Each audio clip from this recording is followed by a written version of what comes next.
Hello, here we are with chapter 13C.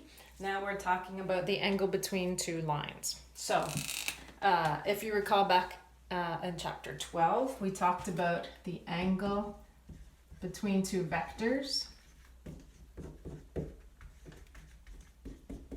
And when we're finding the angle between two vectors, even if those vectors are not touching each other, they're not near each other, one vector is here and another one is here, we can find the angle between those two vectors if we move them to start at the same place. So if I move this vector to be up here, starts at the same place that the first vector started at, I will now find the angle between the two vectors, and that angle is the smaller of the two angles. So that angle is this little angle rather than this big angle out here. We are not calculating this. We are always calculating the smaller of the two angles. Okay? Now, the formula for that is in our formula booklet. V dot W, V being a vector, W also being a vector. Divide it by the length of V times the length of W, and then we'll be able to find the angle between the two vectors in that manner. Now, when we are talking about two lines now, so now the angle between two lines, we do not have this formula in our formula booklet, but we do have this formula in our formula booklet, which we can use and adapt to this situation. Our new formula will be talking about the direction vectors. Okay, so direction vectors of the lines only. We're going to dot product the two direction vectors. Then we're going to take the absolute value of that. So remember, these straight lines around the letters mean two different things depending on the context. Up here it means absolute value. Here it means the length of the direction vector. So here we're dot product between the direction vectors, take the absolute value of that, divide that by the length of the two direction vectors multiplied together. Okay, so again, if we have two lines, here we have two lines, we're finding the angle between those two lines. We know the vector equations.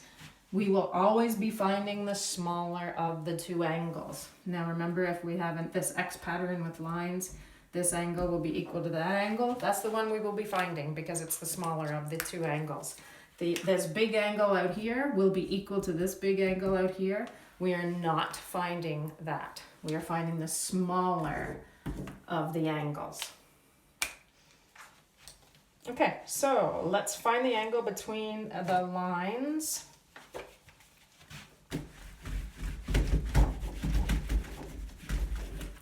Let's find the angle between the lines. Line 1 has parametric equations. X equals 2, subtract 3t, and y equals -1 plus t. And line 2 has parametric equations. X equals 1 plus 2s, and y equals -4 plus 3s. Now remember, parametric equations are just the individual components of the vector equation. So we could write this out as a vector equation. Line 1 vector equation would be xy equals, the x component is 2 and -3. The y component is -1 and 1. And we have a t. So that's actually what line 1 is. Line 2 in its vector equation would be xy, which is our r, 1, -4 from the x and y component of a, plus s as the variable, and 2, 3 as the direction vector. Okay, so remember, we only need the two direction vectors to be able to calculate the angle between these two lines. So the only thing we're going to need is this direction vector and this direction vector. Not with the s, just with the direction vector. Okay, so here we go. Let's fill it in. We have -3, 1. Dot it with 2, 3. We'll be taking the absolute value of that. we'll be taking the length of this direction vector, multiplying it by the length of this direction vector. We can do those things separately if you would rather. You can do those things off to the side. So you can dot, say, -3, 1, dot 2, 3, if you want to do those in separate steps. Remember, dot does not mean multiply. It's a special procedure where we are multiplying the x components together, multiplying the y components together, and then adding those numbers. So -3 times 2 plus 1 times 3, -6 plus 3, so -3. Okay, so here our numerator is the absolute value of -3.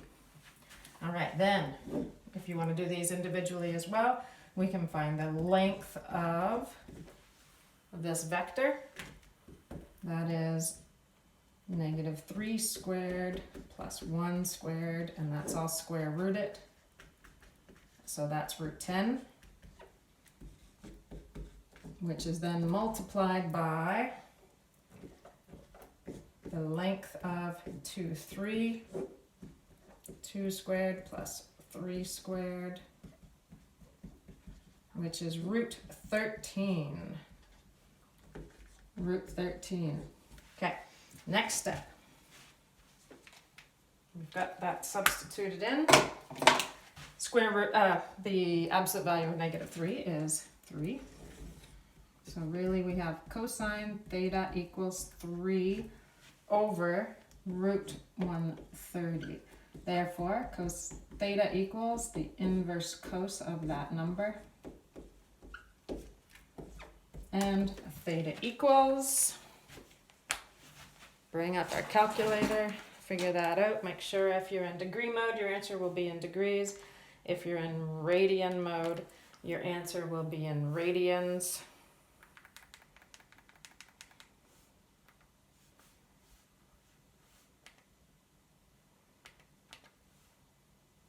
So we have inverse cos of 3 divided by square root of 130, and we get 74.7 degrees. 74.7 degrees. Okay, remember IB questions, they like to have final answers as 3 digits. So that would be how we round that. Now, a couple things to remember. Consider if we have 2 lines and their direction vectors. One is a scalar multiple of the other. Okay, so a couple things to remember.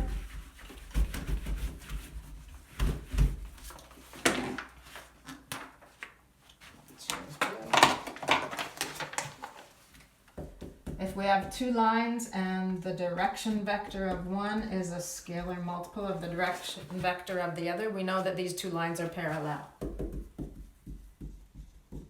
There will be 0 degrees between them for an angle. As well, if the direction vector dot product is equal to 0, we know that those lines will be perpendicular to each other.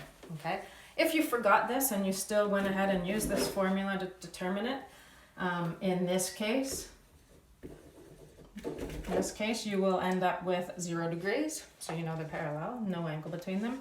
In this case, you will end up with, using this formula, you'll end up with 90 degrees, perpendicular. Just knowing these 2 facts will help you save time.